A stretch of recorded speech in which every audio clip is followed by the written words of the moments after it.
Bonjour à tous, c'est Claire. Je suis très heureuse aujourd'hui de vous présenter un livre qui s'appelle La Morrigan de Morgane Daimler, donc à la rencontre des grandes reines, et ça a été édité aux éditions Danaï.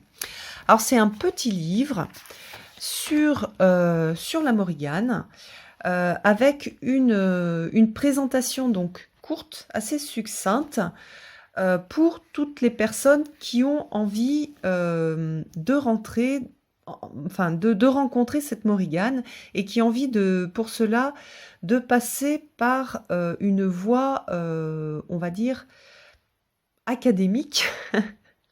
Donc en même temps académique et en même temps personnelle. C'est-à-dire que Morgane Daimler, elle a partagé les recherches qu'elle a faites au niveau historique sur la Morrigan et elle a ajouté sa perception et sa façon à elle a présenté sa façon à elle de se relier à la Morrigan. Alors c'est une démarche que moi j'aime énormément parce que on retrouve en fait dans la présentation de la Morrigan, dans ce livre-là, ce que moi j'ai trouvé chaque fois que j'ai travaillé avec des dieux, des déesses, même avec les fées par exemple, on va avoir des visions différentes qui vont se développer en fonction du temps, en fonction des endroits.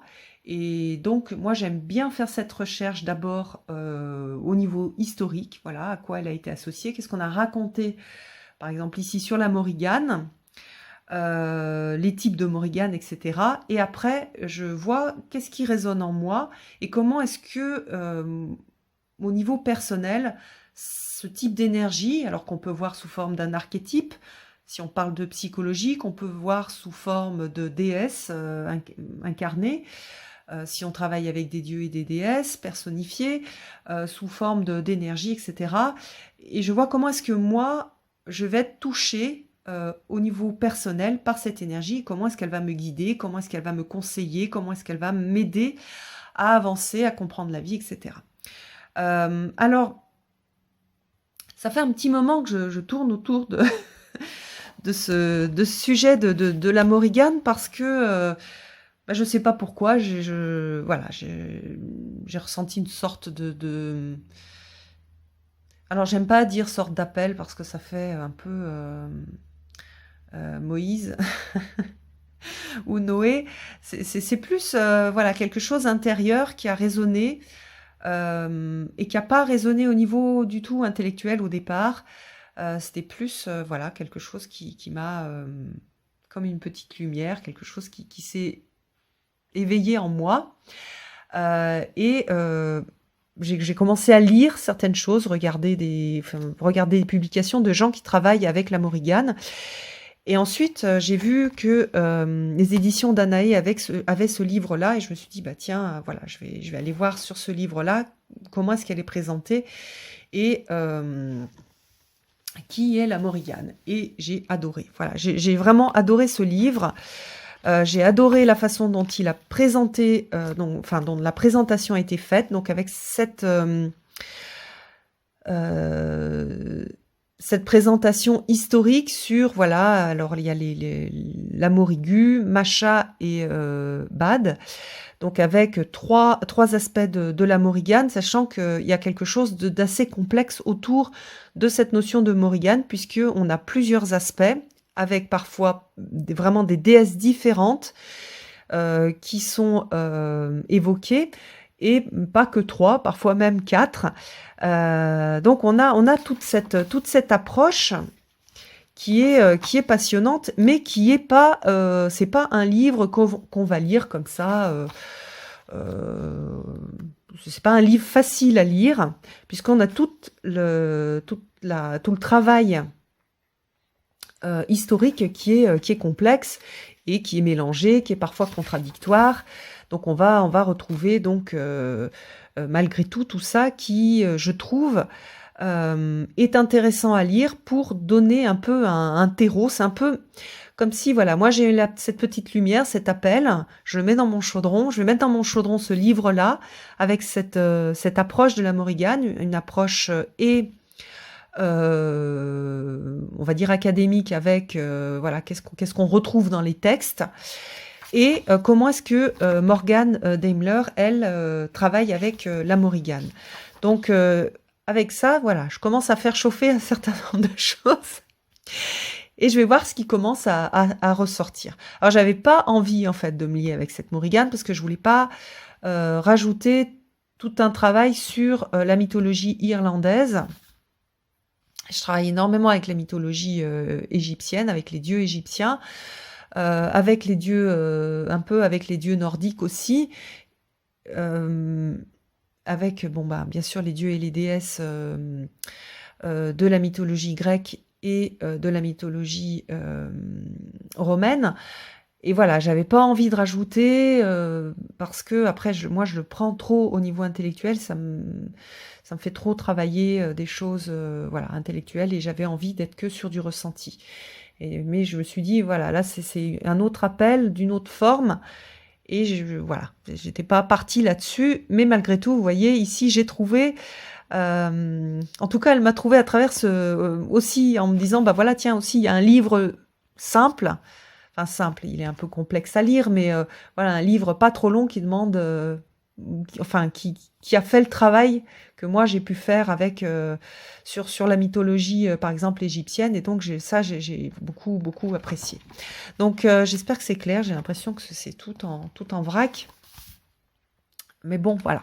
Alors, elle partage des poèmes, elle partage des prières d'offrandes, elle partage des invocations. Pour l'instant, j'en ai utilisé aucune. Souvent, moi, j'aime bien reprendre des choses qui m'appartiennent, c'est-à-dire réécrire. Voilà. Mais vous voyez qu'ici, donc, on a... attendez, alors, par exemple, la Macha, déesse de la souveraineté, on va avoir des références à des textes, des références à des livres qu'elle a mis directement dans le texte. J'aime bien aussi, ça alourdit, mais je trouve que c'est du coup plus facile aussi de retrouver les références. Donc ça, c'est des parties donc historiques, comment est-ce qu'elles sont vues de façon différente, des associations,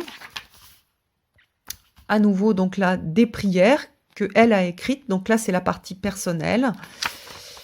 Hop, donc des invocations, prières, invocations, et puis après donc la Morrigan dans sa vie. Donc à chaque fois on va avoir ça. Alors moi je me suis fait une petite fiche de lecture synthétique pour m'aider en fait à ancrer ce que je pouvais lire au niveau de l'histoire. Donc c'est voilà le côté historique que j'ai synthétisé sur cette petite fiche. Donc ça, c'était la partie donc de la Morrigan dans la mythologie. Ensuite, on a les animaux avec les différents animaux de la Morrigan. Alors moi, ils m'ont appelé parce que j'ai une grande connexion avec les corneilles et les loups. Donc je pense qu'il y a ça qui a certainement compté. Voilà, donc sachant que c'est une corbeille corbine, c'est pas les corbeilles que j'ai autour de chez moi. Moi, j'ai que des corbeilles, des corbeilles, n'importe quoi, des corneilles, qui sont pas des corneilles corbines, et j'ai pas de corbeau non plus. Bon, j'ai pas tellement de loups non plus, mais comme je me transforme en loup et en corneille, je les ressens beaucoup plus proches. Après, donc, elle est liée à d'autres animaux, donc ça, c'est super intéressant aussi. Donc, les anguilles, les serpents, les vaches et les chevaux. Il y a une petite note sur les sacrifices des animaux et sur les animaux sacrés. Et puis ensuite, donc, on a une partie sur la Morrigan dans sa vie à nouveau. Et puis, donc, je crois que c'est le dernier chapitre. Oui, le dernier chapitre, c'est trouver la Morrigan dans le monde actuel. Avec, elle partage en fait sa façon à elle de se relier à la Morrigan, sachant que j'aime bien aussi cette partie-là. Elle est très réaliste, elle est très... il y a pas d'intégrisme en fait dans cette façon de voir les choses et j'aime énormément. Donc par exemple, là, elle dit: «Je ne crois pas pouvoir vous dire comment vous relier à elle ou comment elle peut venir à vous, parce que même si elle a très certainement sa propre personnalité qui fait d'elle ce qu'elle est et la distingue des autres divinités, elle peut aussi choisir comment elle interagit avec chacun d'entre nous». Donc il y a vraiment une ouverture avec, quelque chose qui est pas dans qui est pas infantilisant avec voilà la Morrigan c'est ça, ça, ça, ça, ça, et elle doit apparaître comme ci ma relation avec la Morrigan c'est la relation qui est la référence. Non, il y a quelque chose de très ouvert et un appel en fait au, au fait de développer en fait une vraie relation, une relation authentique et personnelle avec la divinité, enfin avec la Morrigan. Et du coup, bah, j'aime bien parce que c'est exactement ce que moi je fais avec dans le travail que je peux faire avec les divinités. Alors après, il y a un petit mot sur les dieux sombres. Travailler avec la Morrigan. C'est vrai que moi j'utilise aussi beaucoup le mot travailler. Voilà, mais c'est plutôt des partenariats. Un hôtel moderne, prière et méditation, les offrandes, les fêtes, petite chose sur les fêtes, et puis voilà, reconstruire un voyage celtique avec Bad, la Morrigan dans ma vie à nouveau, et puis de la bibliographie. Donc là, si après on veut se plonger dans des choses beaucoup plus grosses, beaucoup plus lourdes. Hein. J'ai vu d'ailleurs, il y a un livre en anglais qui a l'air super. Est-ce qu'il est dedans? Il y a un livre tout en anglais qui a un gros pavé sur la Morrigan qui a l'air vraiment hyper intéressant. Je sais pas, je le retrouve pas là.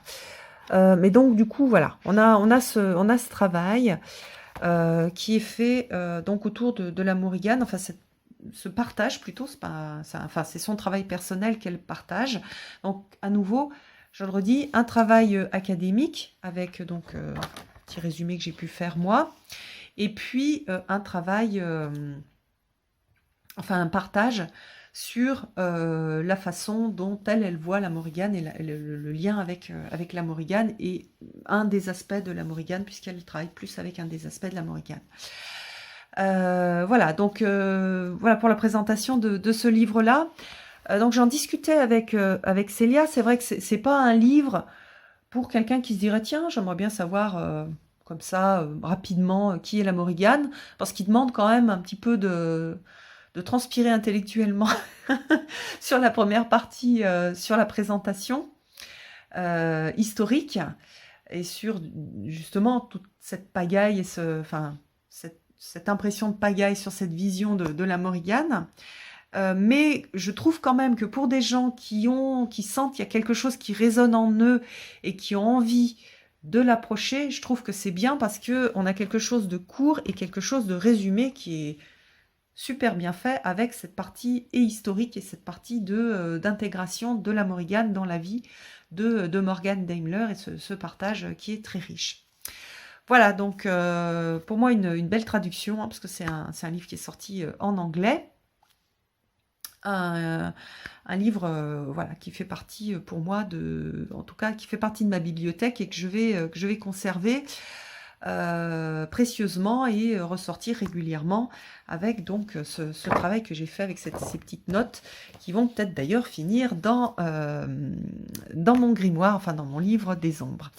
Voilà, je vous embrasse tous et je vous donne rendez-vous pour une prochaine vidéo. À bientôt!